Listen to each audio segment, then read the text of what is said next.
Srayangsi bahuvignani. There's a proverb in Sanskrit that when you want to do something very auspicious, then many obstacles will come. If you want to do something terrible, wrong, going in the wrong direction, inauspicious, then there will be no traffic on the freeway.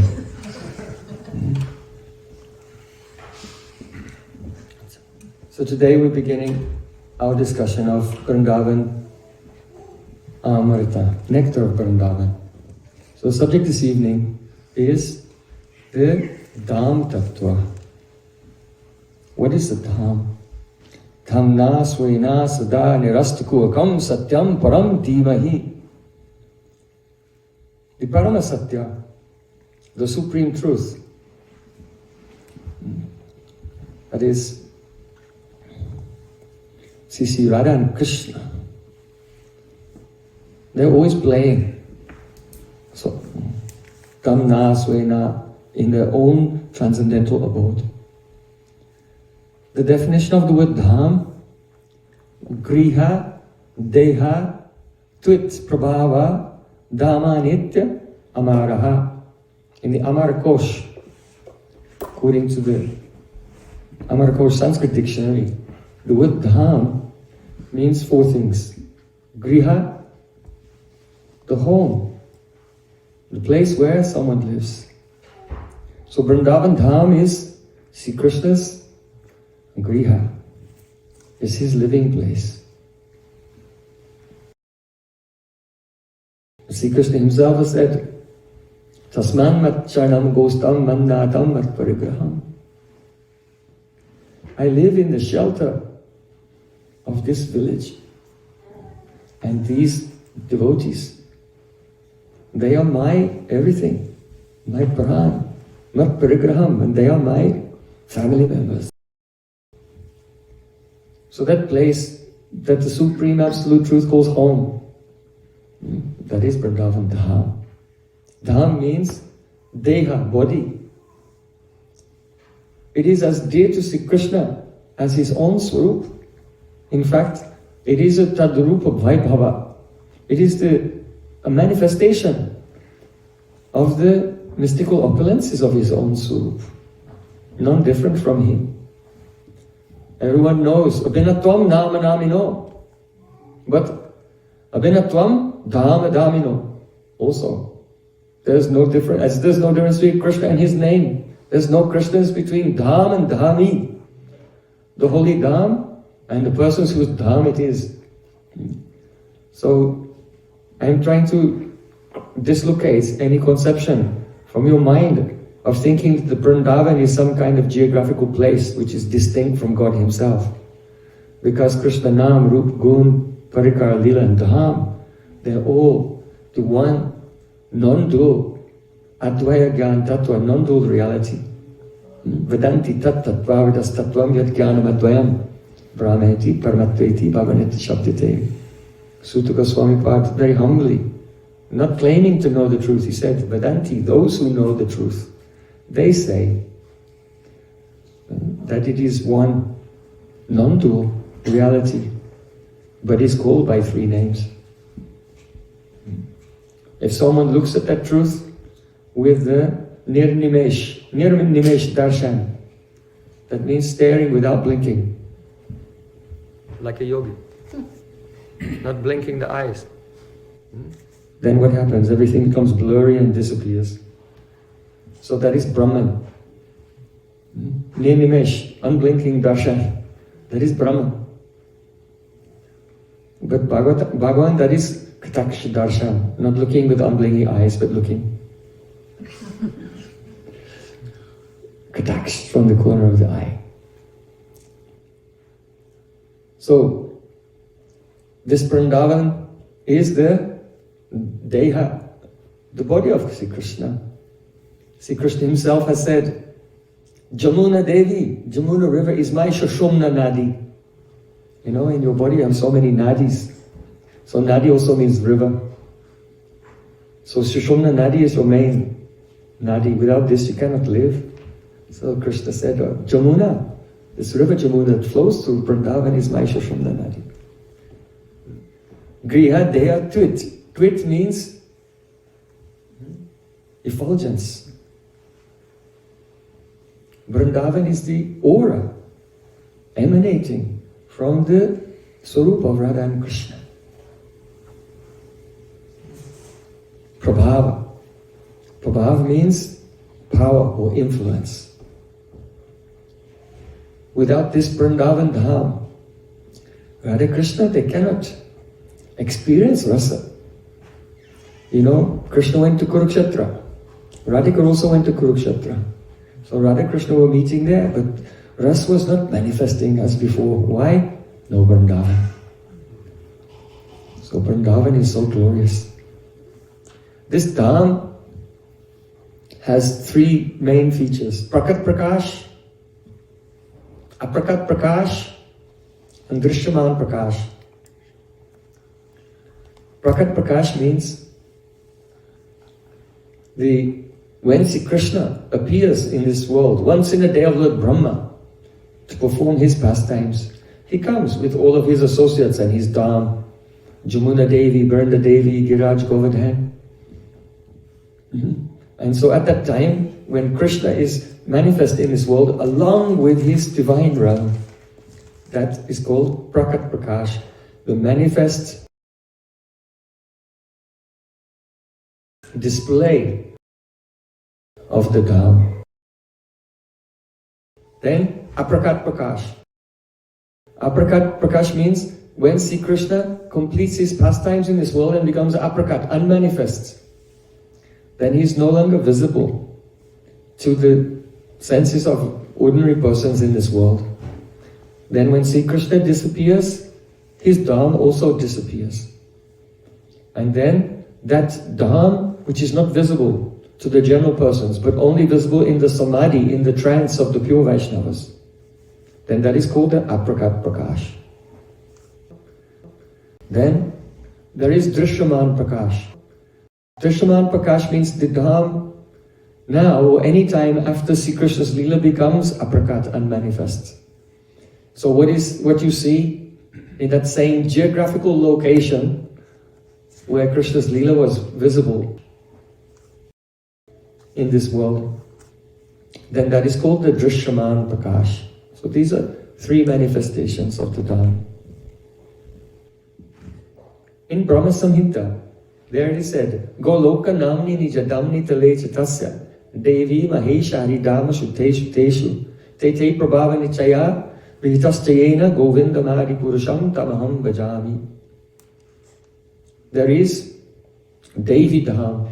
Devi Dham means the world manifest by Durga, the material energy. And that is where this earth is situated. And there are 14 planetary systems. So below the earth, there are so many planetary systems, Sutalata, Vita, Rasata, Patal. And above, also, Bhurabhuvaha, Swaha, Mahalok, Tapalok, Mahalok, Janalok, Tapalok, Satyalok. So 14 planetary systems in all. And we're in the middle, somewhere. One has to be very, very much purified to go to the higher planets, especially to Brahmalok. And beyond Brahmalok, there are the coverings of the universe. And then comes Mahesh Dham, the abode of Lord Shiva. And beyond the abode of Lord Shiva, Haridham. So Devi, Mahesha, Haridham, Shuteshu, Teshu, Vaikuntha. And there are so many unlimited Vaikuntha planets. And beyond all the Vaikuntha planets, in the highest realm of existence, there is Golok, the Golok planet.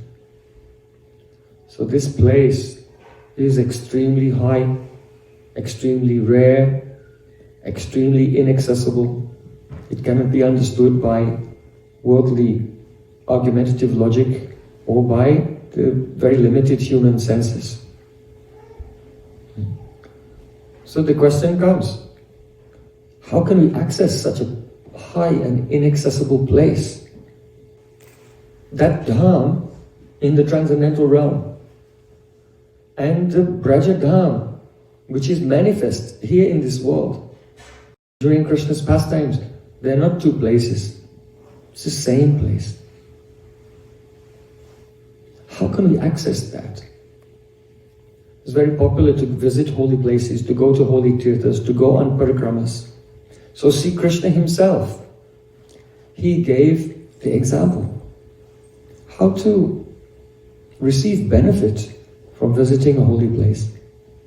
So as you know, in Srimad Bhagavatam, it's described at the time of the solar eclipse, see Krishna from Dwarka came with his whole retinue of royal family and generals and armies, and came to pass that inauspicious moment under the protection of the main holy Dham during that Yuga, Dwarpa Yuga, and that is Kurukshetra. So there at Kurukshetra, all the rishis from all over the universe, Narad, Vyas, Gautam, Bharadwaj, Jamadagni, all the rishis, they assembled there. So when, even though Sri Krishna was a prince from a royal family, when all the rishis arrived there, then Sri Krishna and all his retinue stood up with folded hands and gave pranam. And they worshipped those rishis, the sages. They washed their feet, they gave them water to drink, offered them a respectable seat, decorated them with garlands and with sandalwood paste. And then Sri Krishna, with folded hands, he began to speak sweet words to those rishis. He said, O Rishigan, Maharishigan, Deva Rishi, now our lives are successful. We obtained the ultimate goal of our life because we have your darshan. Then Sri Krishna spoke a very famous verse. Yasyatma buddhi kunupe tridatuke swati kalatradish boma ijadi yatrita buddhi shalenela kahichit janesha bigeshu saeva gokara. If a person yasyatma buddhi kunupe tridatuke, he thinks that this body, kunapa means corpse. This body is basically like a corpse. It's moving because there's some pran there. But when the Atma leaves along with the pran, then you have a corpse. So this body is like a corpse. Tridatuke, and functioning because of mucus, bile and air, 3 dhatus. So if a person, yasyatma buddhi gunape tridatuke, thinks that this body is the self, then saeva gokara. This person is like a donkey. Yasyatma buddhi gunape tridatuke. So how can such person get benefit from a holy tirtha? Swadita kalatarishu boma ijadi. They think that the other corpses connected, which have some relation with this corpse, this is their permanent relationships. But these are all temporary. Boma ijadi. They think the place where they are born is worshipable. God bless America. Vive la France. So, this mentality of thinking, I am this body, what is related to me is mine. So such persons, they also visit the holy places. But they think the water here is the spiritual substance. Now I have come to the holy place. I'll take bath here in this tirtha. But Janesha Bigeshu Saeva Gopkara, if they go there to the holy place, but they don't associate with the sadhus, Abhigya, those who have realization of the transcendental nature of the Dham, then they can never touch, they can never experience the Dham. They wander around the Dham like donkeys or any other type of animal in ignorance. So this verse was spoken by Sri Krishna himself when he went to the main holy tirtha.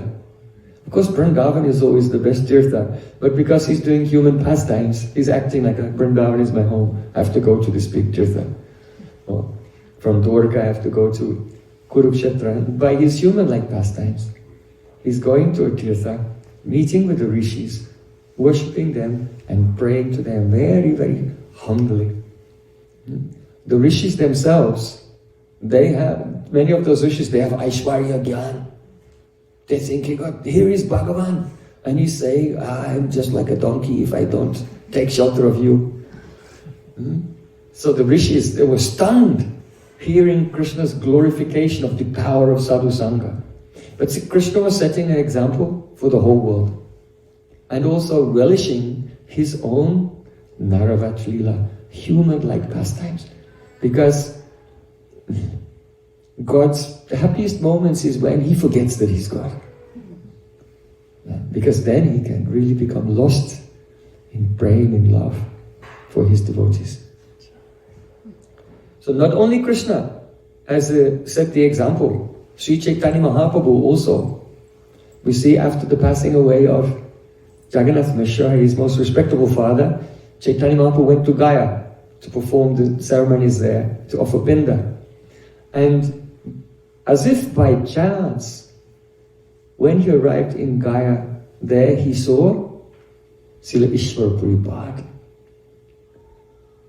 Mahaprabhu had, when he was younger, in Navadip Dham, had the darshan of Srila Ishwar Puripad before and heard Harikatha from him for several months. And he was very impressed. And now he met him in the holy Dham. Then he wanted to accept Ishwar Puripad as his Gurudev. So when Mahaprabhu saw him there, Prabhu bole, Gaya Tirtha Safala Amma, Yarikshana Dekalana Charne Tomar. O Srila Ishwar Puripad, now my Tirtha Yatra, my Gaya Yatra, my visit to the holy place has become safal, completely successful. Why? It became successful the moment I had darshan of your lotus feet. So this is the main thing. We cannot see the holy Dham through our material senses, through our eyes. But we can see the Dham through the ears. So Prabhupada Srila Bhaktisiddhanta Thakur, he said, when you go to the Vrindavana Dham, don't be like a tourist looking here and there and trying to see everything with your eyes. But rather, be under the shelter of a pure sadhu and give your full attention. Don't be distracted looking at the landscape. Give your full attention to every word and every activity of a pure Vaishnava and how they are relating with the transcendental Dham. By this, gradually hearing and serving on the parikrama, then the divine realm, which is Golokanamni Nijadam Nitale Chatasya Devi Mahesha Haridam Shuteshu, which is beyond all the planetary systems of this world and also beyond Vaikuntha. That realm will be self-disclosed to one's purified cognition. Srila Bhaktivinoda Thakur has written a very beautiful song in Kalyana Kalparu. He said, Mana tumi tirte sadharata ayodhya mathura mayo kashi kanchi avantiyo dwaravati arayaiche jato. Oh my dear mind, you are so attached to visiting the places of pilgrimage such as Ayodhya, Mathura, Haridwar, Kashi, Kanchi, Avanti and Dwarka. Tumi chaha brahmi bari, pesho kala bore bori, mukti labha kari bore tahare, shesho kala taba brahm, niratak parishram, chitastira tirtha nahi kari. You want to travel to all these holy places again and again, so you can get mukti, impersonal liberation. But it is clear that by all this moving around, your chitta is not becoming steady. It is not becoming fixed. Therefore, all your wandering here and there is just simply useless labor. Tirtha pala sadhu sangha, sadhu sange antaranga, Sri Krishna bhajana manoha, Yata sadhu tata tirtha, sthirkari nija tirtha, sadhu sangha kare niranta. Tirthapala sadhu sangha, the fruit of going to the holy tirtha, is a sadhu sangha. the association of realized Vaishnavas. Sadhu Sange Antaranga Sri Krishna Bhajana Manohar. Why? Because by this, one can attain the platform of Manohar Krishna Bhajan. Internal services to Krishna, which is so charming, so enchanting. So Jata Sadhu Tata Tirtha, where there is a pure Vaishnava, that place is a Tirtha. So make your chitta steady and try to associate continuously, Nectar, without interruption, associate with the sadhu.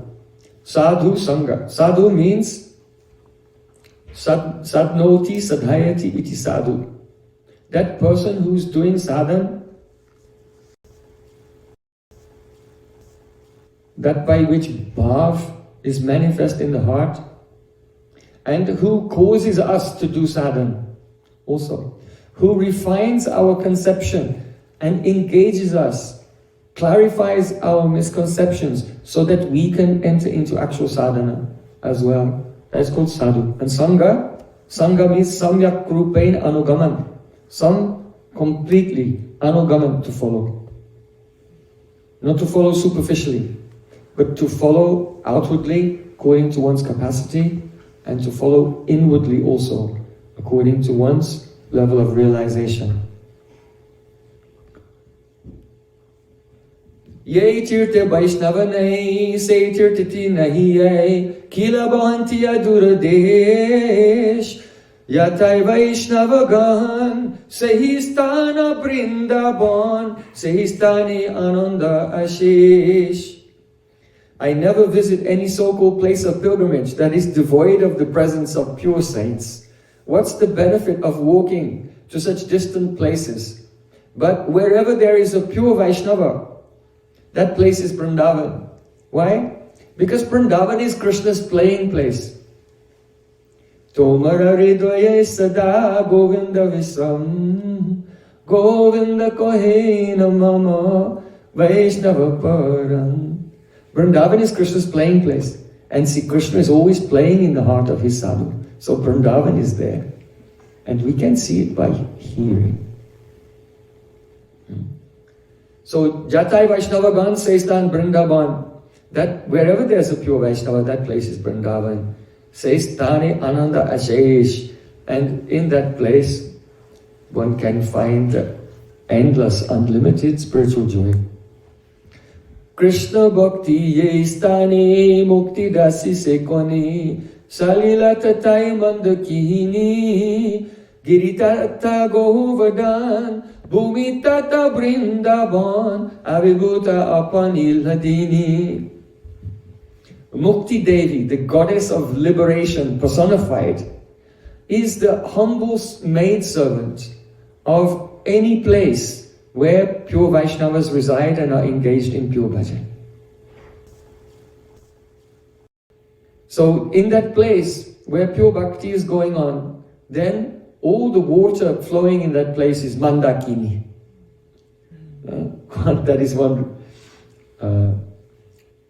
rivulet, one part of the flow of the Ganges. Mandakini, Alakananda, and Jalangi, Bhagirathi. There are so many aspects of the Ganga. So all the water in that place where pure bhakti is going on is Mandakini. Giritata Govardhan. In that place where there is a pure Vaishnava, if there's a hill, that hill is Govardhan. And if there's a forest, then that forest is Vrindavan. Avirbhuta Apani Hladini. Only such a place can manifest the Hladini, spiritual joy. See, Krishna's internal potency is Satchidananda. So the Ananda Angsa is called Hladini Shakti, the pleasure potency. That which gives pleasure to Sri Krishna and which gives pleasure to his devotees is called Hladini Shakti. So in the association of pure Vaishnavas, by hearing, by serving, by taking remnants, by taking food dust and Charanamrita, then by dadati pratigranati guyamakati priktati bhumte bhojate chaiva, by 6 exchanges of affection. Why is this recommended by Rupa Goswami? Because by these things, the Hladini Shakti is transferred from the heart of the Vaishnava to the very humble and dedicated Sevak. Hladini Shakti, God's own pleasure potency. If anyone is touched by Hladini, then they have no attraction at all to any pleasures of the material world, so-called, which are related to the corpse. So Srila Bhaktivinoda Thakur completes his song about the importance of sadhu sangha. Vinode kahi chibai, brahmya ki palpai, Vaishnav sehi vana mora brahato. I ask you now, dear brother, what benefit will you get by circumambulating to all the holy places of pilgrimage? Personally, my vow is to serve the Vaishnavas with a firm resolution and untiring endeavor. So, in Braj Bhasha, this idea has been expressed also. Machi machar magane musibanda chor kanti dimaka jivaka jaga dasa vidhi gor jaga dasa vidhi gor kyonki ji ban mein asan vasan vihan mile rahi na diraja man mein bhagat rasik anang sang dustar suchi saki biharat sham sham yahan nahi macha marki. One Vaishnava poet has said in Braj Bhasha, if you go to Vrindavan, what will you find there? Machi, that means turtles. Machar, mosquitoes everywhere biting you. Magane, beggars. Hey, give it, 10 rupees, 10 rupees. Mose, bandachor, mice, monkeys, and of course, oh, where did my luggage go? Thieves. Oh, where's my passport? Mice, monkeys, thieves, turtles, rats, beggars, mosquitoes. Oh, Kante, Dhimak, Jivaka, don't forget to do barefoot parikrama, then you'll find thorns. Dhimaka means termites. If you try to get a room in Vrindavan and you go away, when you come back, your door has been eaten by termites. Jivaka, snakes. And Jaga Dasavedagor. Jaga means charlatans. On the street you'll always find astrologers saying, I know you. I knew you were coming. Sit down. I will tell you your future. It's very bad.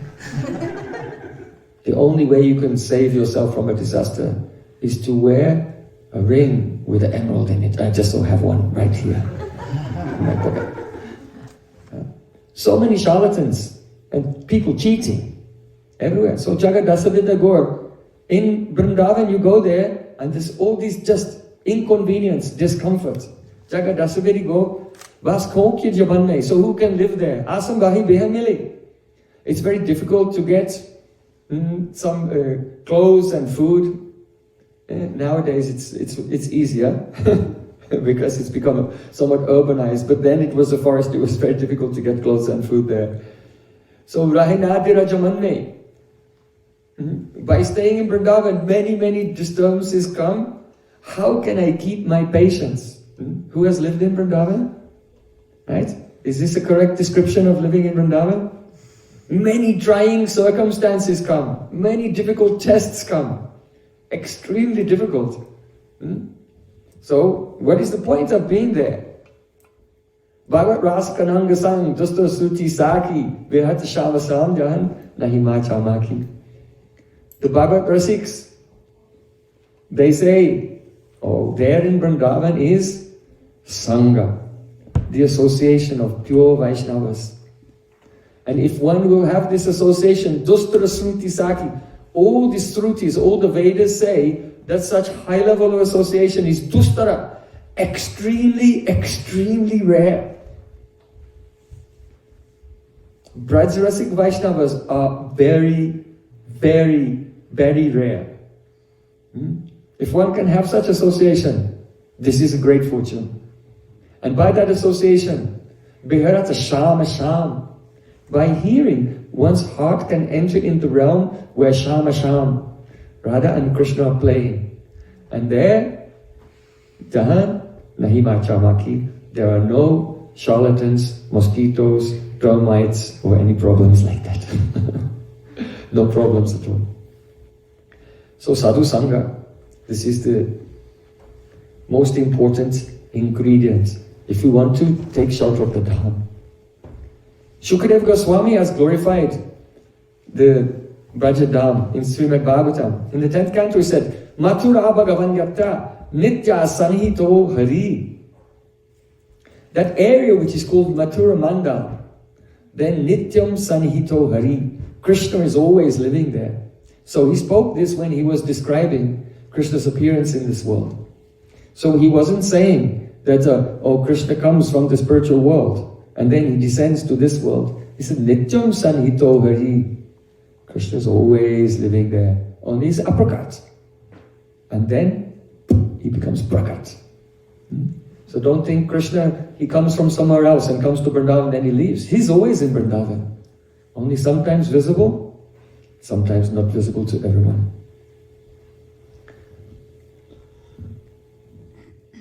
Thousands of years before, Sri Narad Muni, when he gave initiation to Dhruva Maharaj, then he told him, Punyam madhubanam yatra sanidhyam nityada hari. Hey Dhruva, you should go to Madhuvan, which is on the bank of the Jamuna in Braj Mandal. That is a very spiritually pious place. Punyam madhubanam yatra sanidhyam nityada hari. Only by going to that place Madhuvan, one becomes close to Hari. So there's a special prabhav. Remember, one of the meanings of Dham is prabhav. There's a stan prabhav. There's a very special power of doing bhajan in the holy Dham. But without sadhu sangha, one will not experience it. But in sadhu sangha, if you do bhajan in the Dham, then there is stan prabhav, and each place having its own mood and its own pastimes. This is why our Goswamis, they were going everywhere, sleeping under a different tree on different nights. Why? Because different pastimes are taking place under different trees. And so they were sleeping in the different places to experience and collect all these beautiful realizations. The Dham has been described in Brahma Samhita. Sahasra patra kamalam gokulakyam mahatpadam tatkani karita dhama tadanang anantang sambhavam. There is 1,000-petaled lotus flower, and in the middle of that, in the karnikara, in the seed pod, that place is called Gokul. Gokulakyam mahatpadam, and is manifested tad anantangsa sambhavam. Ananta means Balaram. Sri Krishna, his first expansion is Balaram. He is the Adhishtatri Devata of Sandhini Shakti, the potency of existence. So Ananta Angsa Sambhavam means Balaram Sandhini Shakti has manifest all existence in the holy Dham, the playing place of the Supreme Lord. Now, you can see in the Brahma Samhita, two things are discussed. First, we quoted the verse Goloka Namni, describing Golok. Now we've quoted another verse, Sahasrapata Kamalam Gokulakyam Mahatpadam, and the Dham is called Gokul. So this is a very profound mystery. Golok and Gokul are not the same place. Srila Rupa Goswami Pad, in his Lago Bhagavatamrita, he has written, Yattu Goloka Nama Syat Tattu Gokula Vaibhavam Tad Atma Vaibhavatyam Cha Tasya Mahiman Mate. The meaning is this, that place which is famous by the name of Golok is the Tadatma Vaibhava of Gokul. That means that just as Sri Krishna has Swayam Roop, his original form, which is the source of all madhurya, all sweetness, and also all aishwarya, all opulence, the source of everything. So Sri Krishna also has his Vaibhav Prakash, his expansions which manifest Vaibhav, opulences, like Vasudev in Mathura and Dwarka. So these are his Vaibhav Prakash, opulent expansions. So in the same way, Gokul is the original Dham of Sri Krishna. And it is also called Vrindavan or Braja. Braja, Vrindavan or Gokul. And that Gokul has its Vaibhav Prakash. Tadatma Vaibhavatam cha tasitan mohimun mate. Its opulent expansion. And that is called Golok. Now, the significance of this will become clear today, or if not clear today, tomorrow. The Golok planet has 4 dimensions. Srila Vishnacharya Thakur has written a commentary on Rupa Goswami's Laghu Bhagavatamrita called Bhagavatamrita Kana. And there he describes very clearly that highest planet, Golok, has 4 dimensions. The outer portion of that planet is called Golok. There is Aishwarya, mainly opulence. Krishna is there. Nanda Maharaj is there, Yashoda is there, the cows are there, the Jamuna is there, everything is there. But there is a mood of opulence. It is known that Krishna is God, the Vedas personified come and offer prayers to him. And there is a Swakiya mood, like Lakshmi Narayan in Vaikuntha, that Krishna and Radhika's relationship is completely legitimate, because she's his Shakti. And that's known. So, then, inside that Golok, more secret, is the realm which is called Dwarka. Dwarka is Madhurya Mishrit Aishwarya. That means it's basically opulence, but there's sweetness mixed in. And because of that mixture of more sweetness than Golok, it is considered to be a superior Dham than Golok. Then, within that is a more secret realm, and that is Mathura. That is Aishwarya Mishrit Madhurya. It is basically a sweet place, but with Aishwarya mixed in. Understand? So we're going from Aishwarya to the Madhurya Mishrit Aishwarya, to Aishwarya Mishrit Madhurya, and then the innermost portion of that planet, the most secret place, that is Braj, Vrindavan or Gokul, that is Kevala Madhurya. Exclusive, unalloyed sweetness there. There, see Krishna, he plays like a boy. He doesn't know that he's God, what to speak of anyone else. And there is Parakya Rasa, that Krishna has fallen in love with Radhika, but unfortunately, she was already married to someone else.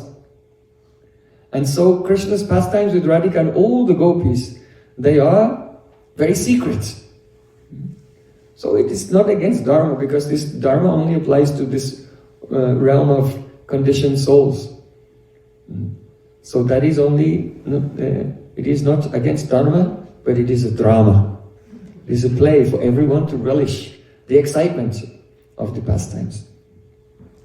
So, therefore, Srila Krishnadas Kaviraj Goswami Pad said, Parakya bhave ati rasera las prajabina hiya anyatra nahivas.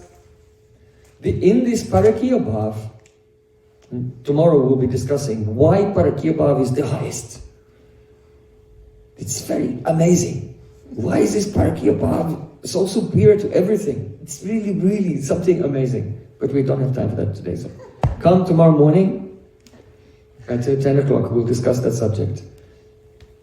Because it's integral to the glories of Vrindavan.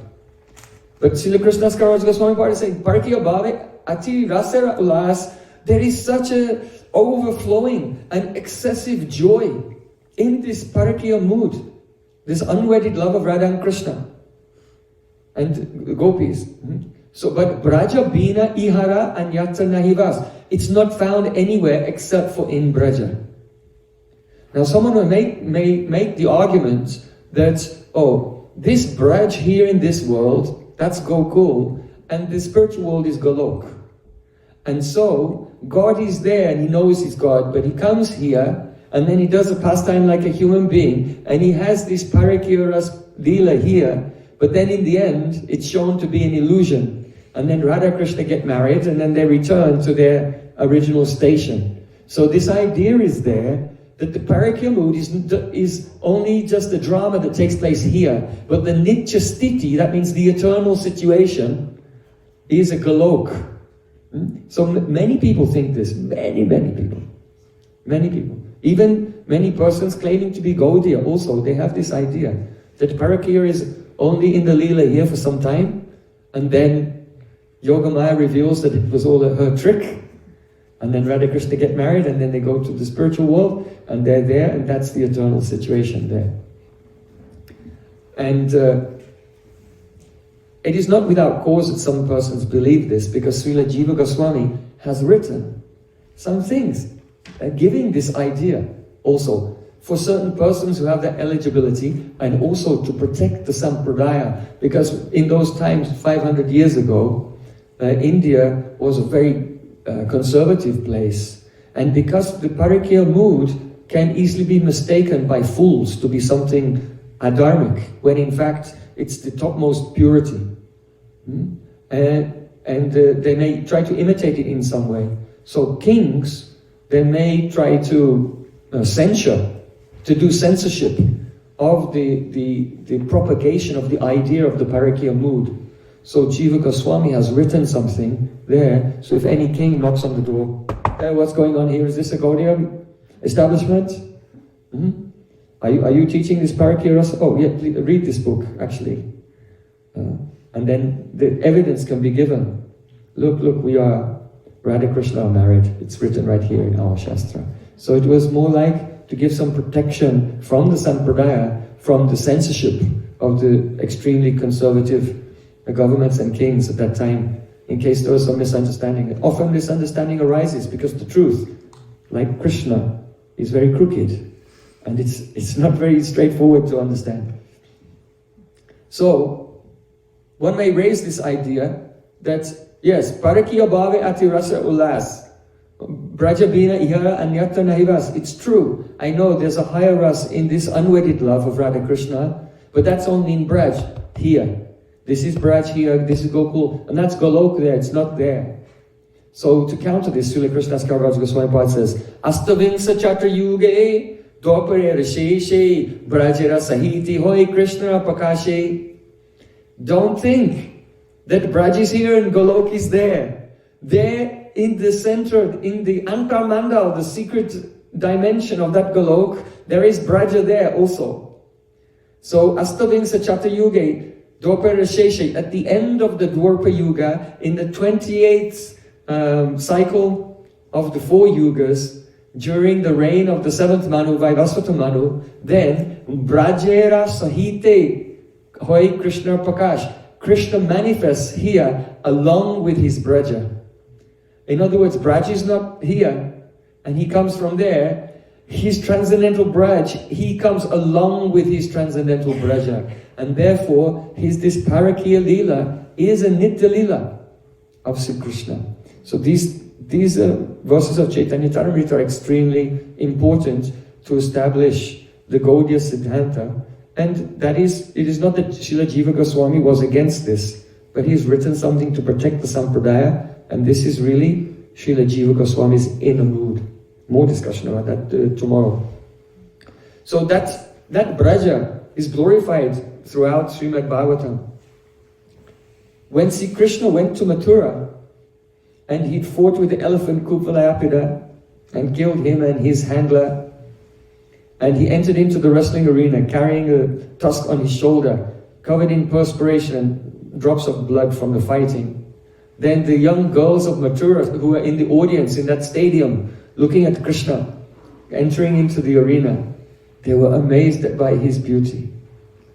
And they said, Punya bata brajabhuvo yadayam rilinga gudha purana purushambana chitramalya gapalayan sahabala kwanayang stavenam vikridayan tri garindranamachitangrihi. Oh, Punya bata brajabhuvo. Brajabhumi, is punya, very glorious. Why? Yadayam Rilinga, Goda Purana Purusha. The Purana Purush, that is the Supreme Personality of Godhead, who is the oldest of everyone, the origin of everything. Goda, he's playing secretly, Nirlinga, like a human being. The Supreme Personality of Godhead, the origin of everyone. He's playing just like a human being in Brajabhumi. What is he doing? Vanachitra is decorated with a beautiful garland of forest flowers. And he's walking barefoot. Even the demigods, when they come to this world, their feet don't touch the ground. And kings and others, they have chariots and shoes. But the Supreme Lord, who is beyond all the demigods, he's walking barefoot in the forest of Vrindavan. And doing what? Being worshipped by all the rishis? No, Gapalayan. He's taking care of cows. He's taking his father's cows into the forest to graze, along with his friends, Sahabala, with Balaram and the other boys. Kwaniyans Chobenum. And he's playing on a bamboo flute. Vikridayantachi Garindra Ramaj Tangri. Even though Rama, Lakshmi Devi, Garitra and Lord Shiva, the great devatas, they worship his lotus feet. But he's playing joyfully in a state of forgetfulness in Vrindavan. Because there is the Ananda. There is the joy of Prem, the joy of love. So it's so beautiful what the Mathuramanis, the young princesses from the royal family in Mathura, are saying. Because they say, Vikridayantachi, he is playing in Braja. Someone can say, why are you saying that? You're speaking in the present tense, because you're looking at him right in front of you now, as he enters into the arena. So the meaning is that they had association with the fruit sellers and with beetle sellers, with wives of the Yajnik Brahmanas who sometimes go from Mathura to the borders of Vrindavan and speak with the Brajbasis. And if anyone will hear Harikatha from persons who have seen Krishna, then what will happen? The lobe, strong greed will come in heart. I also want to see Krishna. So by that sadhu sangha, then those beautiful princesses of Mathura, though Krishna was standing in front of them, they were more concerned with seeing Krishna in his full beauty in their hearts. And even though it appears that he's in front of us, but he's eternally there. He's still there in Vrindavan. He's still taking the cows to graze. He's still playing his flute, and by that calling the Braja Gopis. Here in Mathura, he has a stern look on his face. Because he's here on business. Yada yada hidamasya glanir bhavati bhagatar bhutanam madamasya tadatmanam sugamyahum. God comes to this world whenever religion is right, and he comes and kills the demons and establishes religion. But there in Vrindavan, he has no business. He has nothing to do. He's completely spoiled. He doesn't even have to take the cows to graze. His father's a king, he's got thousands of servants. He just takes the cows to graze because he can get out of the house beyond the watchful eye of his mother and father and other seniors and secretly meet with Radhika and the gopis. So, just like if you see a lion in a cage is not so beautiful as if you see a lion in the jungle, where in his home where he's free. So in the same way, they're saying, Punya Bata, Braj is glorious, Braj is pious, not this Mathura. This Mathura is not good, they're saying. Why? Because here he's on business, everyone's trying to kill him. And there in Vrindavan, he's so happy, wandering here and there like a playful lion, and enjoying his loving pastimes freely in the forests of Vrindavan. So this fire on this place, Mathura, Punya Bata Brajabhuvo, all glories to Brajabhumi. Braja, what does Braj mean? Braja, Brajati, Gatstati, it means moving. In Braj, everyone is moving. Sri Krishna wakes up in the Nikunj, on the bank of Jamuna, and then see, the sun is coming. He has to say goodbyes to Radhika. It's very difficult to separate in the morning. This bittersweet moment of waking up, but having to quickly run and hide in their homes. This is what Mangalati is all about. Please come to Mangalati. Don't miss this bittersweet nectar of Radha Krishna's morning pastimes. And then Radhika has to go to Yavat, and Sri Krishna has to quickly go to Nandagaon. He'll take rest a little bit, then he'll get up, take breakfast, and then he goes out again, goes out to Govardhan with his cows, and he's wandering and playing there with his friends, and from there he'll leave them behind and meet with Radhika and Radhakund, like this, everyone, moving, moving, moving. So Braja means Brajati Gachati. This Leela is always in a flow. And Braj, this Braj is also called Ghosh. Ghosh means cowherd village. And Ghosh means sound. It's a loud place. If you go there, all the cows are humba, humba. That's humba is a Sanskrit for moo. The cows are calling, the bulls are fighting, the brahmanas are chanting mantras and doing yagyas. Nanda Maharaj is engaging them doing yagyas for the happiness of his son. Or the ladies are gurdada, gurdada, churning the butter, and the churning rod is moving through the thick butter gurdada like a mridanga beats. And the bangles are jingling like cartels, and they're singing Govinda Damodara Madhaveti, Govinda Damodara Madhaveti, Govinda Damodara Madhaveti, Govinda Damodara Madhaveti. Oh, Sakas are calling. Hey, Madhumangal! Hey, Subal, Sridham, Dham, Vasudham, Arjun, Labanga, Stoka Krishna, come on, bring a bucket! For milking the cows. They're shouting, calling. Or some are playing flutes and blowing their bugles. So there's always so much sound in it. So it is called Ghosh. Vrindavan means Brinda, also means Samuha, the group. The place where the whole group, all moving and non-moving living entities, are nourished by prem, nourished by love. That is called Vrindavana. Vrindavan is such a place. Radhika, at every moment, if you want to consider what is the essence of Vrindavan, Radhika at every moment is fully loving, serving and surrendered to Sri Krishna for his happiness at every moment. Sri Krishna is fully loving and surrendered at every moment to please Srimati Radhika. All the Sakhis, Lalita, Vishaka, Chitra, Champakalata, Induleka, Tungaved, Ragadevi, Sudevi, Rupamai, Jareta, Manjari, all the Sakhis, they're fully surrendered and fully loving to please Radha and Krishna. And Vrindavan Dham itself, the whole of Vrindavan, every tree, every creeper, every bird, every stone, is fully absorbed in love and surrendered to the service and to give happiness to Radha, Krishna and the Sakhis, all together. This is Vrindavan. So Brinda means also Brin Dhatu, the verbal root Brin in Sanskrit means to choose. So only those persons who are chosen by Radhika, they can attain residence in that divine realm. So it is called Vrindavan.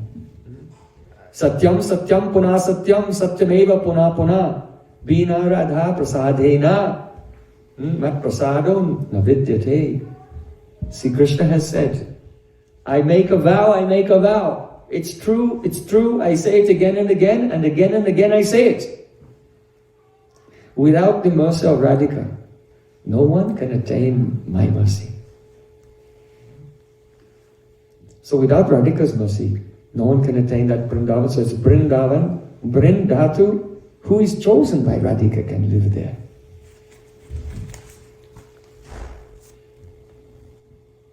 In Srimad Bhagavatam, Shukadev Goswami describes how, Sri Krishna he took his birth and had his babyhood pastimes in Gokul, on the other side, on the eastern side of the Jamuna. But because of so many disturbances, Putana, Shakatasur, Phonasur, so many demons always disturb the pastimes of Krishna. So then the Brijbasis, they had a meeting and they decided that they would leave Gokul and they would cross the Jamuna and come to Vrindavan. So they packed everything on their bullock carts and they made some bridges and boats and they crossed the Jamuna and then they arrived in Vrindavan. Krishna and Balaram were very small, sitting on the bullock cart with Yashoda and Rohini. And Krishna's like, oh, what is that? Who's that person with the big beard? Ah, Lala, that's a banyan tree. Krishna's pointing his finger and looking here, and then his mother is asking questions. His mother's telling him all the new things he's discovering.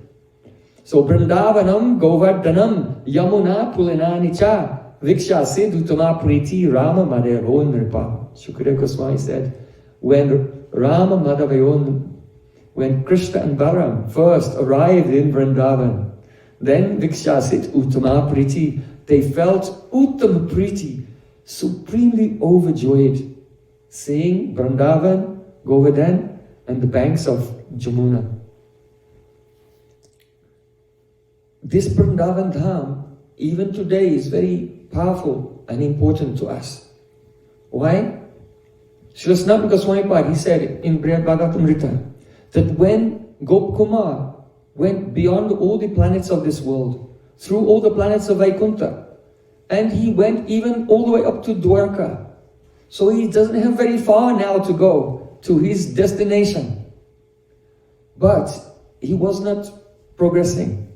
So Uddhav advised him, go back to earthly Vrindavan. Tatrai vudpadyate dhainyam tat premapi sadasadham tat tatshunyam ivaranyam suridgirad pasyatam. He said, when a person goes to Vrindavan, during the Aprakat Leela, when Krishna is not manifest there, then what does he see? The forests, the hills, the rivers, the lakes. And he wanders around, but no Krishna, no Radhika. And it's very painful. Hey Radhe Braja Devike Chalalite Hey Nandasuno Kuta Shri Govardhana Kalpar Patale Kalindi Banye Kuta Koshanta Viti Sarvato Brajpure Kedar Mahavivalo Vande Rupa Sanatano Raghujigo Sri Jiva Gopalako. Our six Goswamis, in great anxiety, they wandered sometimes on the bank of Jamuna, sometimes at the foot of Giriraj Govardhan, and crying, Hey Radhe Brajadevike, O Radhika, Queen of Vrindavan, where are you? Hey Nanda Suno, O son of Nanda Maharaj. O Lalita Sakhi, where are you? And wandering here and there and seeing Iva Shunyam, Shunya. The place is devoid of the joy, of the laughter, of the sound of the ankle bells, of the sound of the flute, of the sound of Radhika's veena. And it causes extreme dainya, humility. And dainya is the cause of Prem, and Prem is the cause of dainya. They are related to each other, paraspara, mutually they are related to each other as karya and karan, cause and effect. So Uddhav told Gopkumar, you should go to the earthly Vrindavan, and wandering there, you will feel such separation and such humility that the humility will cause a surge in bhakti, and you'll attain all your perfection, your siddhi there. So we see that even though we gave Chaitanya Mahaprabhu as an example of a person, he went to Gaya and said, oh, now my Tirtha Yatra is successful because I have your association, Srila Ishwar Puri. But when Mahaprabhu went to Vrindavan, he didn't go to Vrindavan under the shelter of his guru.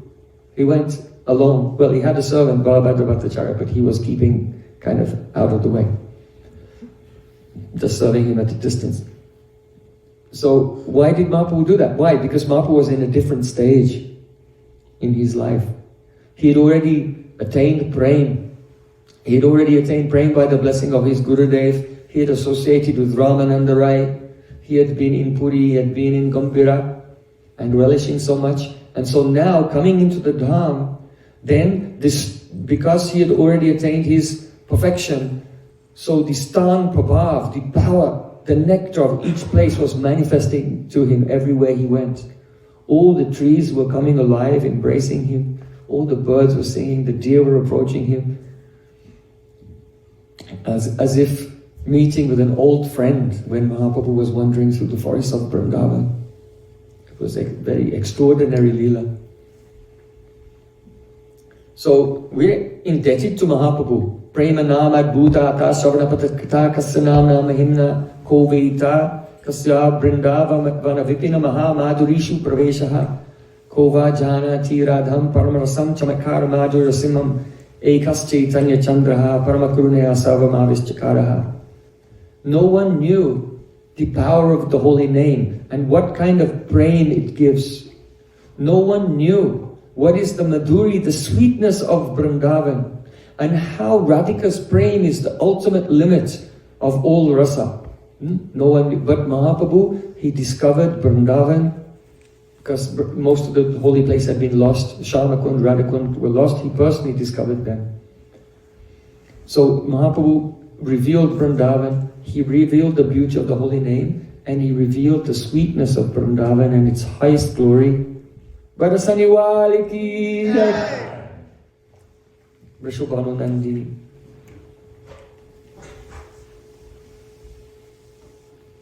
In Brahma Samhita, now we are discussing Gokul and Golok. If a person will worship Radha and Krishna, many persons are worshipping Radha and Krishna. Will they go to Braj or not? If they are serving in Vaidhi Bhakti, then the destination will be Golok, the Vaibhav Prakash, the outer portion of the planet. This is why we're discussing what is the Vrindavan Dham. Because that inner, the Antar Mandal, where there is a Parakiya mood and pure Kevala Madhurya, that is only accessible by Raganuga Bhakti. So serving Radha Krishna is beautiful, yes. But if they are served through Vaidhi Bhakti, one will attain Golok. But if one will only by serving in Ragamarg, in Raganuga Bhakti, then person can attain Braja and the Parakiya Rasa. Because the married mood is under Maryada, under rules and regulations, as is Vaidhi Bhakti. Whereas the Parakiya mood is beyond all regulations. And so those persons whose heart have transcended the Maryada here, then they can enter into that Leela which transcends Maryada there also. So, but outwardly one should follow all the rules and regulations of Vaidhi Bhakti, except just a few things should be given up. We'll be discussing more about that over this weekend. Chaitanya Mahaprabhu was very happy when in South India he found some Brahmins who were reciting some prayers. He asked, what is this? They told him, this is Brahma Samhita. Sriya kantaha kantaha paramapurusha kalpataravo drumabhu mischintamani gayamayin tvayam amritam kathaganam natyam gamanam abhubanksi priyasaki chidanandam jyoti param api tadasadyam apicha. Sriya kantaha kantaha. There is one Purush, that is Krishna. He is supreme enjoyer. And he is being served by many, many Lakshmi Devis, goddesses of fortune. Braj Gopis. Kalpatarava. All the trees there are Kalpa Vriksha. On the way here I was seeing so many Kalpa Vrikshas, so many trees with all shining with jewels. And this is why people are captivated by these magical trees. That if you ask them, then you look, you see that whatever you want is underneath the tree. Because this is the nature of the spiritual world, Kalpa Vriksha. All the trees, what to speak of the trees, even the small shrubs and herbs, they can fulfill all desires. But everyone is so overwhelmed with praying there, the Atmaram, they never ask the trees for anything. They could ask the tree, oh, can you give me a garland? And then a garland would appear. But they spend time picking the flowers and then threading the garlands. Why? Because praying is there. The Madhurya is covering the Aishwarya of the place. Katha ganam natyam gamanam. All speaking is like song, and every movement is like a dance. What is the dhvani? What does it mean? It means that when you sing, when you are joyful, singing and dancing, they're anubhavs. When you feel joy in your heart, then you want to sing, then you want to dance. So here katha ganam natyam gamanam, every word is a song, every movement is a dance, means because that place everyone is absorbed in prem, the prem is making them sing and the prem is making them dance. They're the anubhavs. These are the ingredients of rasa, the reactions to the emotional ecstasies of this place. But here I'm coming to the point. Chidanandam Jyoti. This Braja is a Chidanandam Jyoti. It is a light. It is the light of Chidananda. Chit Ananda, that means Samvit and Ladini, prem. In other words, as we were discussing before, Griha, Deha, Twit, Prabhava. The Da means twit, effulgence. So the effulgence, the aura of Radha and Krishna, this is the Dhama. It is the manifestation of their prem. So in Brajabhasa it is said, Shakti Priya Aladini Priyananda Surup Tan Vrindavana Jagamahe Icha Sakyanu. Radhika is the embodiment of Ladini Shakti, the pleasure potency of the Supreme Lord. See, Krishna is Paramananda, the embodiment of all Ananda and the object of her love. Tan Vrindavana Jagamahe. And the sparkling, the glittering, the shimmering light emanating from the bodies of Radha Krishna, that is Vrindavan. Therefore in Brahma Samhita he said, Chidanandam Jyoti. This Dham is the Chidananda Jyoti. It is the fully conscious, fully joyful light emanating from Radha and Krishna.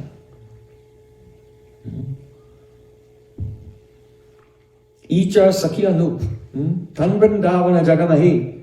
The shimmering emanating from the bodies of Radha Krishna. This is Vrindavan, Icha Sakyanu. And who are the Sakhis?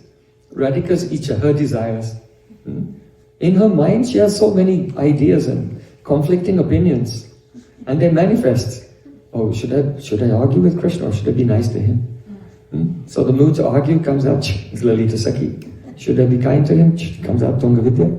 Like this. So each one of the Sakhis, they are the embodiments, they are the murtis of Radhika's manobritis. So I'm telling all this tattva, so that when you hear Lila, it will have a throne. Siddhanta is like making a throne, then you invite the Harikatha to come and sit on that throne. Because if a person doesn't understand tattva, when they hear the pastimes of Radha Krishna, they'll take it like some romance, like some soap opera or something. Like some artistic drama of this world. So first one should hear and have some realization internally. What is this very rare and beautiful supreme abode of the Supreme Personality of Godhead? Then forget everything. Forget that Krishna is God, and then hear the beautiful pastimes. Now, this Vrindavan, there are three perspectives. Three ways in which we can see Vrindavan. First, Dham Vrindavan, then Sakhi Vrindavan, then Swarup Vrindavan. So we won't have time this evening to discuss all three, but we'll begin. We'll start this evening with the first one, Dham Vrindavan. Dham Vrindavan means that how is Vrindavan Dham serving Radha and Krishna? Raghunath Das Goswami said, Yat kinchit trinagul makikti makam goste samastamitat sarvanandamayam mukundadaitam leelanukulam param sastra eva moho spatamidam nishtankitam yatsya brahmadera visasprihena taridam sarvam maya vandite. I bow down to every tree, every blade of grass, every creeper, every flower, every insect, every stone in this Vrindavan, I bow down. Because all are Anandamai, made of Ananda. And Mukunda Dayitam Leela Nukulam Param, very dear to Krishna. And they're all serving in a favorable way to Sri Radha and Krishna. The Shastras have told again and again that great persons like Uddhav, Asamaho Charanarenu Dushamahamsam Vrindavane Kimapi Gulma Latau Shatiman. Great associates, eternal associates like Uddhav, associate of Dwarka and Mathura. He prays to become a blade of grass in Vrindavan. Tad Bhuri Bhagyam Yad Janma Kimabhyatabyam Yad Gokulepi Katamangre Rajo Vishekam. Lord Brahma, Adi Guru of our Sampradaya, and first being in this universe, the creator. He is prayed to just become, I will be lucky in a future life if I could become a stone in this Vrindavan. It is such a place. So that Vrindavan, everywhere there is Udipana stimulating. Udipana means that which deep means a lamp or a flame, like when you offer arti. Not these deeps. The key wicks that you light. This is called the deep. So Uddipana, Ud means up, to inflame. That which inflames Prem is called Uddipana. So this entire Dham of Vrindavan is Uddipana. This is Dham Vrindavan. Everywhere, inflaming the love of Radha and Krishna. One morning, Lalita Sakhi, she has decorated Radhika. Radhika is walking with her Sakhis on the bank of Manasi Ganga, walking there at Govardhan. Radhika is decorated from head to toe. Damodarati Vardhana Veshe. The Vesh of Radhika, all of her ornaments from head to toe, Damodarati, increase the love of Sri Krishna. She has a Sola Shringar, 16 types of cosmetics, from the sindoor in her hair, her tilak, kasturi, kumkum, chandan on her body, outer lac on her feet, her lipstick, kajal on her eyes, 16 types of cosmetics, Dwadash Abharan, 12 types of ornaments, finger rings, bracelets, armlets, necklaces, earrings, nose ring here, and chain going to her ear, some ornament on the top of the ear, ankle bells, waist bells. So every part of Radhika's body is decorated from head to toe so beautifully. And Lalita, Vishaka and others, they also look very beautiful as they're walking gracefully like swans. All their ornaments and ankle bells are jingling. And they're carrying on their head some ghee in golden pots to offer to the rishis who are doing the yagya at Govinda Kund. At that time, all the Sakhis, they appear to be like a rainbow on earth because they're dressed in all so many different colored silken cloths. And as they pass the Manasi Ganga, the vista, the panorama of Govardhan is so beautiful. Sri Radhika said, "Oh Lalita, oh Sakhi, look at the beauty, this panorama of Vrindavan." At that time, she's looking, and Radhika looks down. Now the dust of Vrindavan is doing seva. How? Vrindavanam Sakhi Bhavo Vitanoti Kirtim Yadevaki Sutapadambuja Labda Lakshmi. Sakhi, look, there are the footprints of Krishna. Marked with, very clearly visible, are the auspicious lines on Sri Krishna's lotus feet. The lotus flower, the flag, the ankush, the elephant goat, and other symbols are there in the footprints. And Radhika says, "No, this Vrindavan is making the whole world glorious because this Vrindavan is decorated with the footprints of Sri Krishna." In this way, remembering the lotus feet of Sri Krishna, Radhika becomes overwhelmed with Prem because her desire, her remembrance is that the lotus feet of Krishna make a footprint on her heart, in the kumkum smeared on her heart. As Radhika is walking, thinking of Krishna, she sees some beautiful creepers, and some of the creepers where they grow and the buds are coming and the flowers are coming, they've been nipped. And seeing the nipped buds, Radhika, she can understand, oh, these buds have been nipped by the fingernails of Krishna. Then she's telling to her Sakhi, Chuta pravala bahastapa kutpalabja malanu prikta paridana vichitta vesho majay virejadyo alam pashupala gostam range yata natabaro kachagayamana. See, Krishna is decorated with fresh buds and flowers and leaves, or like a dancing actor on a stage as he's playing, singing and dancing along with his brother and surrounded by his friends. Radhika is saying this, but why is she saying Krishna is decorated with his hair with so many flower buds? Why? Because the Uddipana of Vrindavan, seeing the buds nipped by the nail of Sri Krishna. And she thinks, she's not saying, she's saying, oh, Krishna is decorated with the buds and dancing with his friends. It's all Abhahitava, hiding her real mood, because she thinks, oh, these buds are so fortunate because they've been marked by the fingernails of Sri Krishna. As they're walking, oh, Lalita sees some birds are sitting. Usually the birds are fluttering everywhere. Prayojan vihagamunayo vanesmin Krishnaksitam tariditam kalovenu gita maruyaye druma bhaja ruchira pravalan shinvanti milita risho vigatanya vacha. Hey Sakhi, all the Sakhis are walking along, carrying their pots, their ankle bells are jingling, all their ornaments are jingling, and their brain is being stimulated from all sides by the beauty of Vrindavan. Vrindavan is doing seva. Vrindavan Dham is Uddipana. Oh Sakhi, look at these birds. I think they must be great rishis, because when they hear the sound of Sri Krishna's flute, first they're chirping, saying Jai Krishna, Jai Krishna. And then they sit down and they begin with half-closed eyes, and they meditate and they relish the sweetness of Krishna's flute playing. And they go in samadhi, and they don't want to come out. They're still in samadhi now.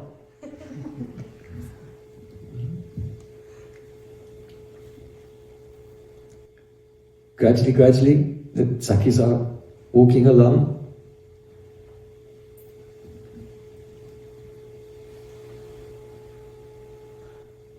Radhika is thinking, now we're very far away from the village, no one is around here. If Krishna were to come and harass us, accost us, here in this place, it would be amazing. And that's why she's wandering around. Why are the gopis going here and there? Actually, very often in Shastra you'll see Vikray. Vikray means selling. And so many people say, oh, the gopis are wandering here and there selling butter, selling yogurt or something. What? This is complete rasabas. Don't believe this.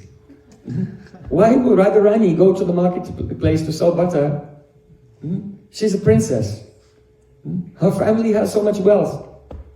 Nanda Maharaj has 900,000 cows. Her father, Vrishabhanu Maharaj, has 1100,000 cows. He has more cows than Nanda Maharaj.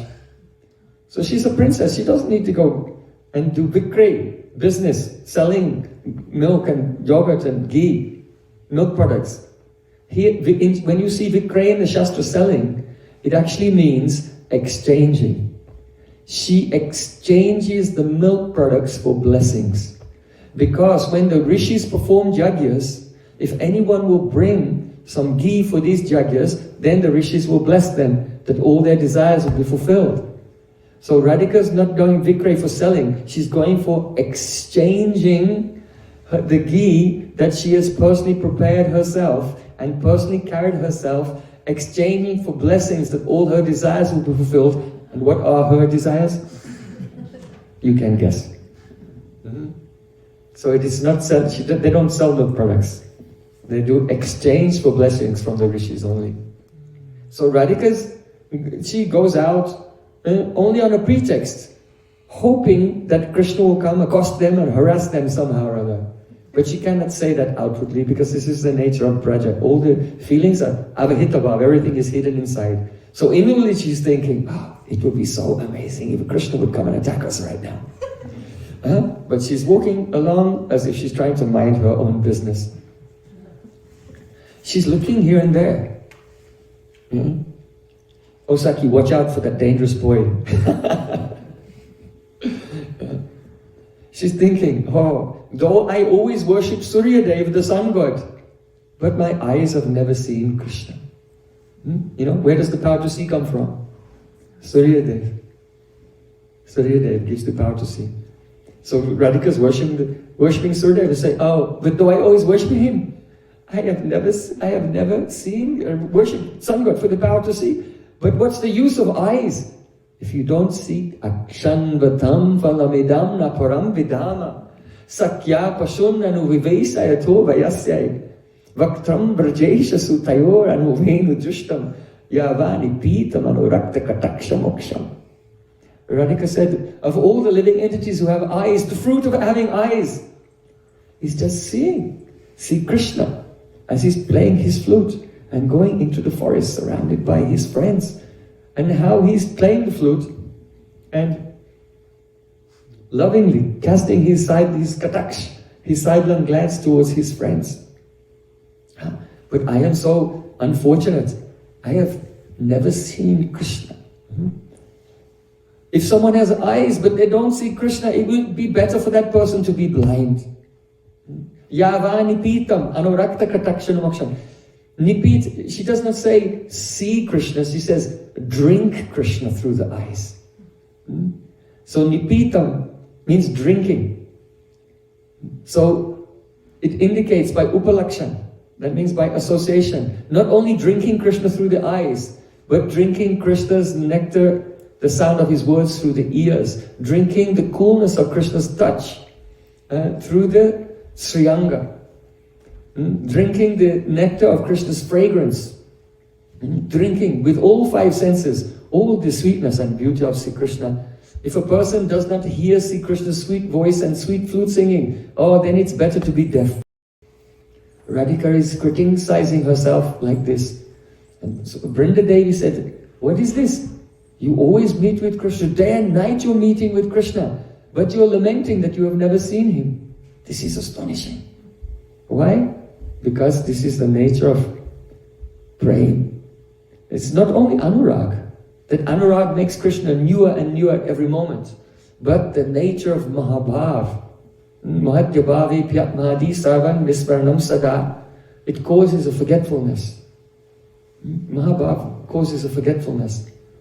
So then Radhika becomes desperate. I have never seen him in my life.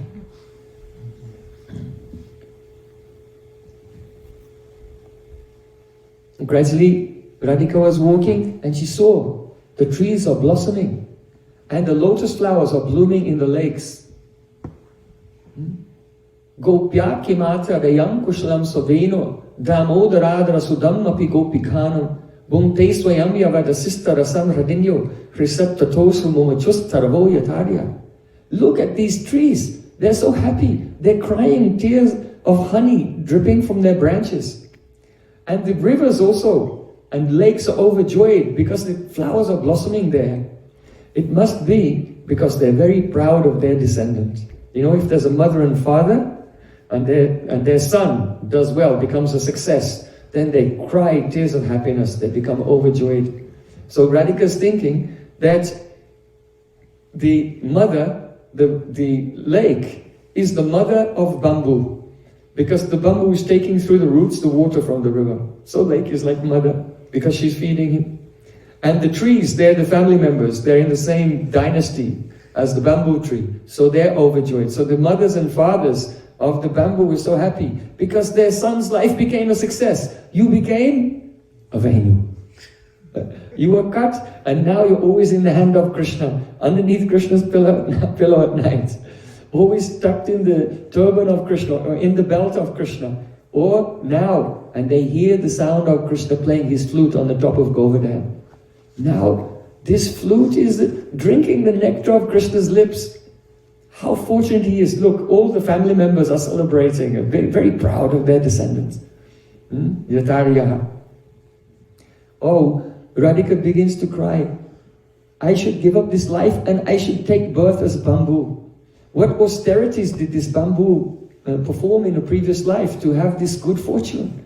If I knew, I would do those brats, I would visit the holy places, do the tapasya and fasting and yagyas that this bamboo has done in a previous life, only to get that place in the hands of Krishna and drink the nectar of his lips. This is the Braja Bhav. It cannot be attained by any kind of Vaidhi Bhakti. In this world, people think about love. What is love? The highest thing they can think of is sacrifice, self-sacrifice. You give your life, you give your time, you give your energy. Even you can die for someone. And that's as far as love can go. Like what you have, you just give that. But actually, the transcendental love, which is a Samvitan Ladini, Krishna's internal pleasure potency, is such a love. This Prem is such a thing. It is beyond any conception of this world. Within this, such emotions appear. So as Krishna, Gopi saw that Krishna was playing the flute on the top of Govardhan, and Krishna saw the Braj Gopis in the distance. So then Krishna, he stopped playing, and Radharani was thinking, oh, now my time has come. I was hoping for this. I was hoping that he would come and harass us. This is why we were coming this way. And she sees Krishna coming down from the top of Govardhan, approaching them. When Radhika, finally, she looks and sees Krishna, she says, oh, Lalita. She turns away from Krishna and speaks to Lalita Sakhi. Oh, all the eyes of young women of Braja, they're like bumblebees. And see, Krishna is like a Nil Utpal, that means a blue lotus flower. So just as the bumblebees always naturally, they cannot check themselves, they fly and they taste the nectar coming from the Nil Utpal, from the blue lotus. So in the same way, the eyes of Braj Gopis are always drinking the nectar of the beauty of Krishna. Actually, the bumblebee is attracted by the fragrance of the Nil Utpal. So it indicates that the eye is attracted by his beauty, but Gopis' hearts are also captured by Sri Krishna's fragrance. Radhika said, oh, now Krishna's coming. What should we do? He's like in his pastimes, he's like a mad elephant, an intoxicated elephant who devours my patience. So you see, if there's a big elephant who's intoxicated and he wants to eat something, then who will stop him? No one can stop him. So Radhika said, Krishna is like that. This elephant is devouring my patience. The inner mood here is that there is no dosh in me. I have no dosh. All the dosh is that means fault. There's no fault in me. Everything is with him. The bumblebees cannot help it. It is the blue lotus which is attracting them. If anything is eaten by an elephant, no, who can stop it? So Radhika is expressing that upon seeing Krishna, though she's trying to maintain her patience, trying to maintain her shyness and her dharma, but, oh, it's being completely devoured and everyone is helpless to stop it. So this is not my fault. As Krishna is coming down, he sees that Radhika has seen him, but turning away and speaking in the ear of her Sakhi Lalita. So Krishna's looking at this, and he sees, how beautiful is Radhika. But suddenly her mood, seeing me, her mood has changed. What could be the cause? Krishna also, I am not at fault. Both think they are not at fault. Krishna thinks, look, Radhika has very beautiful necklace of jewels on her chest. She has beautiful jeweled ornaments on her hair, on her veni. That means that let's say three guests come to your house. One foolish person, one little boy, and a great scholar. So if the foolish person, the three people come, and you honor the foolish person and give them a garland of jewels, and you honor the boy and give a garland of jewels, but the scholar, the great Vedic scholar, you just smear something black on him. like this, then he'll become upset. If you disrespect the third person. So in the same way, Krishna is thinking, oh look, Radhika's breasts are stool. That means very heavy and very firm. But stool also means jad, foolish. But she has honored her breasts by giving a necklace of jewels. She had honored her bow, hair. Bow means hair, but bow also means little boy. And she's honored her bow, her hair, with the shiromani, a crest jewel here. But her eyes, she's given black kajal. And so now the eyes have become accepted because they should be respected. Because they are the Shruti saving. Shruti saving means those who study the Vedas, Shruti saving. Or Shruti saving means her eyes are serving her ears. In other words, that when she sees Krishna coming, she's trying to look away. And her lotus eyes are so big and long. And when she narrows them with suspicion, you know when someone's suspicious? They go like this. She narrows her eyes with suspicion that Krishna's coming and turns away but can't help but look at him. And so her eyes are doing Shruti Seva, they're serving her ears. So Krishna thought, look, she has given respect to the dull person, she has given respect to the young person, but she has not given respect to the Vedic scholar, the Shruti Sevi, to eyes. She has smeared only black there. And because of this, they become angry and crooked and given up their simplicity. So now, see, Krishna is seeing the Bhamya Bhav, the wave of contrary mood rises up in Srimati Radhika as he's approaching.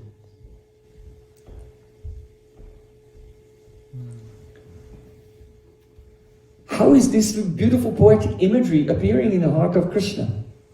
This is the anubhavs of love. Even in this world, when someone falls in love, then it's how may I compare thee to summer's day?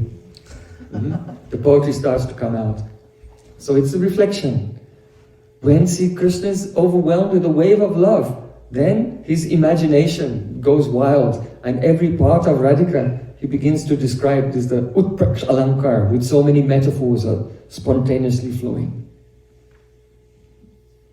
Lalita Sakhi says, oh Radhika, Krishna is descending here. We should leave this place. Quickly, let's go. So Radhika says, yes, let's go. So then Radhika and Lalita and the Sakhis, they quickly want to move from that place. But exactly as they're leaving that place, suddenly stone chips appear in the ground. Brajadam is alive. Brajadam is alive. Why? Actually, they don't want to leave. They want to stay. Radhika came there only as a pretext because she wants to meet with Krishna and be accosted by Krishna. But the nature of Prem, Aheri Vagati Premna Svabhava Kutalabhya, is like a snake. So she becomes contrary and she wants to make a show of leaving, but she doesn't want to leave. So because Vrindavan Dham is always doing Anukul Seva, as soon as Radhika and the Sakhis turn away from Krishna and start to leave that place, then Vrindavan Dham manifests sharp stone chips on the ground. And so then Radharani is saying, oh, slowly, slowly, it's very rough here. So this is how the Dham, Vrindavan Dham is Udipana, stimulating all the prem of Radhika through the creepers, through the nipped flowers, through the dust, through the trees, through the birds. And even the ground is serving Anukul Seva to the Lila. So now they're walking, they're trying to get away, they're making a show of getting away, but they don't want to get away. And the stone chips have appeared to give them an excuse to loiter there. Krishna said, hey, Subal, go with Arjuna and stop them quickly. So then Krishna's friends come around on the path this way and say, stop, what are you doing? You are so arrogant, you want to give respect to the Brahmanas, but you don't want to give respect to this Gatadipati, the tax collector here.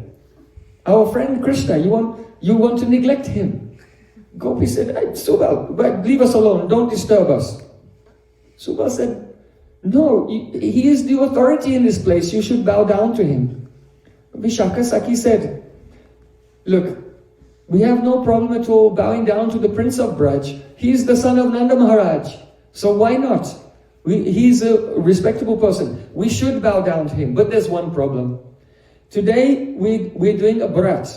And a brat is to participate in this yajna. So Purnamasi Devi has told us the conditions of a brat is if you are a brati, a person who has taken a vow, then you should not bow down to anyone except for the brahmanas. So ordinarily we don't mind, but today in this place, in this time, in these circumstances, no, we're going. Huh? Now, what is Vishaka doing? Actually, they love Krishna very much. And they want Krishna to become aggressive and to harass them more. But maybe Krishna is a little bit reluctant or a little shy. So Vishaka Sakhi, by disrespecting him and making up an excuse, no, we're not going to bow down to you, sorry, we can't do it today. She's deliberately provoking him to become more aggressive. Deliberately. So everything Braj Gopis are doing is completely crooked. What they are saying and what they really want is completely the opposite. This is the nature of Prem.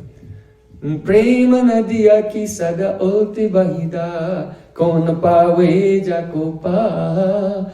Prema nadiya ki sada ulti bahida. The river of love, all rivers flow from up to down, but the river of love is in reverse. It flows from down to up. Those who are very humble, their brain flows up. So Prem makes everything in reverse. The Dhara means a current. So the current of the river of Prem, everything is in reverse. And that's why her name is Radha. Because if you have the word Dhara, current, and you reverse it, Dhara becomes Radha. Because she is the current of Prem where everything is in reverse. Radha. So then Arjun said, no. You should bow down to Krishna. Why are you saying that he's not eligible for respect on this day? Because he's also a brati. He's also taken a vow. So it's true that if someone taken a vow, they are brati, they should not bow down to anyone. But if a brati will bow down to another brati, then their brat is not violated, it's not compromised. So Krishna has done a brat and you have done a brat, so you should bow down to him, there's no excuse. Lalita was having some doubts, what kind of brat can Krishna do? Huh? Only persons who are austere, who have self-control, and they can do brats. Krishna is a lusty, angry, thirsty. He cannot be Atmaram even after 1,000 births, he will never be Atmaram. Self-satisfied and sense-controlled.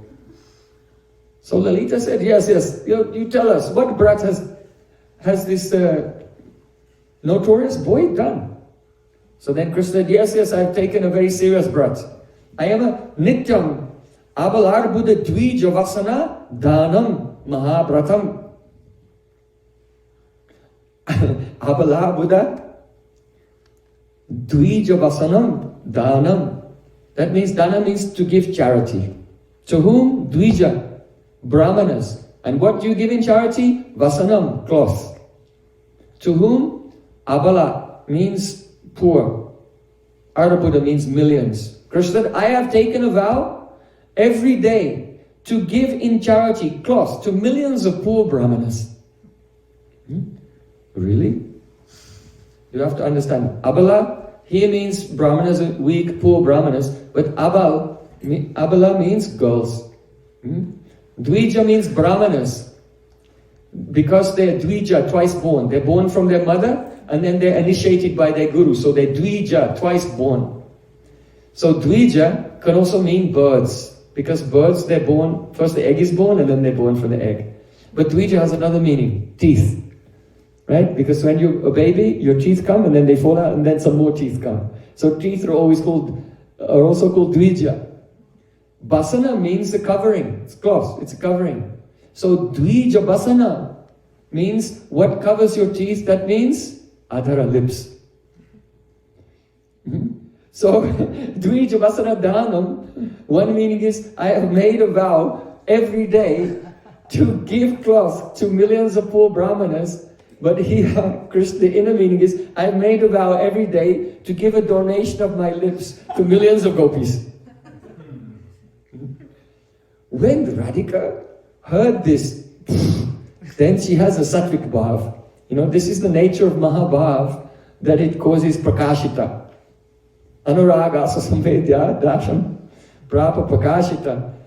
5, 6, 7 or even 8 Sattvic bhavs, trembling, becoming stunned, hairs standing on end, the voice faltering, the vaivanya, the fading of the complexion, and perspiration. So Radhika began to perspire, and her perspiration was running down her necklace.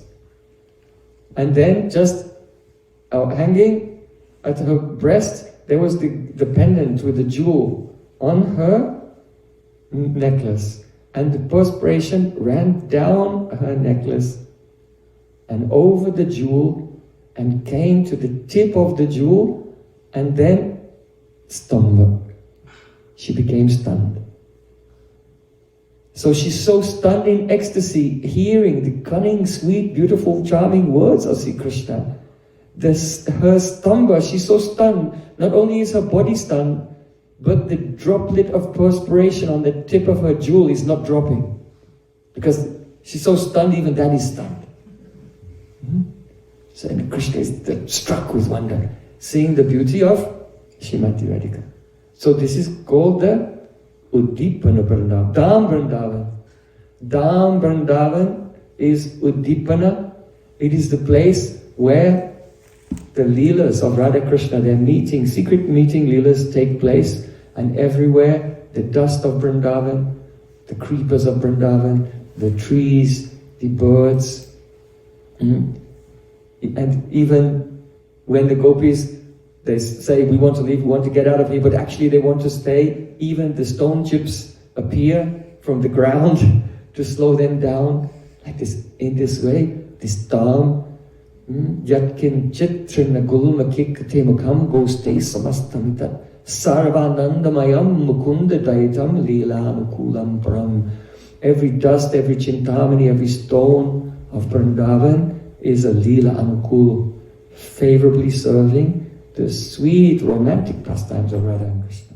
Bhai Vrindavan Bihari Lal ki jai, Varisani Wali ki jai, Jai Jai Sri Radhesha. Gaur Premanand. So Vrindavan can be seen in three perspectives: Dham Vrindavan, Sakhi Vrindavan, and Swarup Vrindavan. We have discussed something about Dham Vrindavan. Tomorrow we'll continue to discuss Sakhi Vrindavan and Swarup Vrindavan. Hare Krishna.